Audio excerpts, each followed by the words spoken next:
Magandang araw mga kaibigan, welcome back sa ating channel. Kung bago ka pa lang dito, huwag kalimutang mag-like, mag-subscribe at i-click ang notification bell para updated ka sa ating mga bagong usapan. Ngayong araw, pag-uusapan natin ang isang kumakalat na post na ibinahagi mismo ni Alden Richards sa kanyang social media. At oo, nakakagulat at nakakaintriga talaga ito. Ayon sa post, mahigit 35.2 bilyong piso raw ang pondo na inilagay o inserted ni Zaldico sa Bulacan. Para mas maintindihan natin ang laki ng halagang ito, ganito ang breakdown. Kung may 1 bilyon ka para maubos ito sa loob ng isang taon, kailangan mong gumastos ng 2.8 milyon na piso kada araw. Pero kung 35 bilyon naman, kailangan mong gumastos ng halos 78 milyon kada araw. Isipin mo yon, halos imposible na maubos kung hindi talaga grabe ang paggastos. Kaya hindi na nakakapagtaka kung bakit maraming tao ang nagtataka. Saan napupunta ang ganyang kalaking halaga? Paano ito ginagastos? At para kanino talaga ito?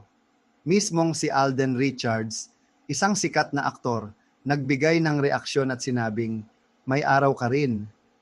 Malinaw na may bigat ang mensaheng ito, parang may pasaring o warning na hindi dapat baliwalain ang mga ganitong issue. Ngayon ang tanong, ano ang epekto nito sa ating mga ordinaryong Pilipino? Una, kung tama at malinaw ang paggastos, dapat may nakikitang pagbabago sa Bulacan, mga proyekto, kalsada, ospital, eskwelahan. Pero kung hindi natin nakikita ang epekto, kailangang magtanong at maningil ang taumbayan. Mga kababayan, ang perang ito ay mula sa buwis natin, pinaghirapan ng bawat Pilipino. Kaya may karapatan tayong magtanong at magbantay. Kaya huwag tayong matakot magsalita. At mas lalo huwag tayong manahimik sa ganitong usapin. Ikaw, anong masasabi mo tungkol dito? Legit ba ang paggastos ng ganitong halaga? O may dapat bang ipaliwanag ang mga nasa pwesto? Comment mo sa baba. At basahin natin yan sa susunod na video. Huwag kalimutang mag-subscribe para mas marami pa tayong mapag-usapan tungkol sa mga ganitong issue. Maraming salamat at ingat palagi. Magandang araw mga kaibigan, welcome back sa ating channel. Kung bago ka pa lang dito, huwag kalimutang mag-like, mag-subscribe at i-click ang notification bell para updated ka sa ating mga bagong usapan.